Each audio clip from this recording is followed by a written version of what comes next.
Y NASA stopped exploring see.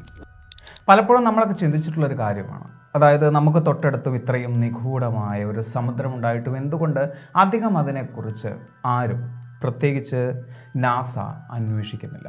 അല്ലെങ്കിൽ പാതി വഴിയിൽ ആ അന്വേഷണം നിർത്തിവെച്ച് എന്തിന് നാസ ബഹിരാകാശത്തെക്കുറിച്ച് അന്വേഷിച്ച് പോയി എന്ന്. ഇനി ചിലർ പറയുന്നത് പോലെ സമുദ്രത്തിൻ്റെ അടിത്തട്ടിൽ എന്തെങ്കിലും മനുഷ്യരാശിയെ ഭയപ്പെടുത്തുന്ന കണ്ടെത്തൽ നാസ കണ്ടെത്തിയത് കൊണ്ടായിരിക്കുമോ? അങ്ങനൊന്നും.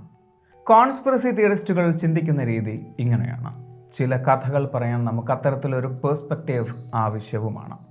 അങ്ങനെ അന്വേഷിച്ച് പോയപ്പോഴാണ് ഞാൻ ഒരു അനുഭവം വായിക്കുന്നത്. റെഡിറ്റിൽ ഒരാൾ എഴുതിയിട്ടുള്ള ഒരു അനുഭവം. അതായത് national oceanic and atmospheric administration, NOAA, NASA പോലെ, അല്ലെങ്കിൽ ചിലർ വിശദീകരിക്കുന്നത് പോലെ നാസ തന്നെ, നാസയുടെ മറ്റൊരു ഭാവമായ നോവ.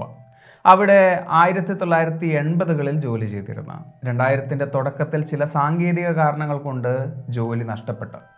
അതിനേക്കാൾ പറയാൻ എളുപ്പം, ചില സാങ്കേതിക കാരണങ്ങൾ കൊണ്ട് ജോലിയിൽ നിന്നും പിരിച്ചുവിടപ്പെട്ട ഒരു വ്യക്തി അദ്ദേഹത്തിൻ്റെ ജോലി സമയത്തുണ്ടായ ചില അനുഭവങ്ങളാണ് വിവരിക്കുന്നത്. സീരിയസ്ലി അത് വായിച്ചപ്പോൾ ഞാൻ ഞെട്ടി. ആ അനുഭവങ്ങൾ ഒരുപക്ഷെ നിങ്ങളെയും അത്ഭുതപ്പെടുത്തിയേക്കാം.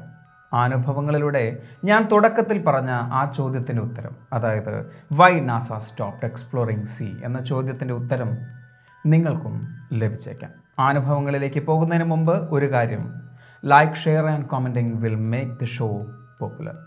കയറി പോരും ചങ്ങായിമാരെ, ബേപ്പു സുൽത്താൻ്റെ ദുനിയാവിലേക്ക്.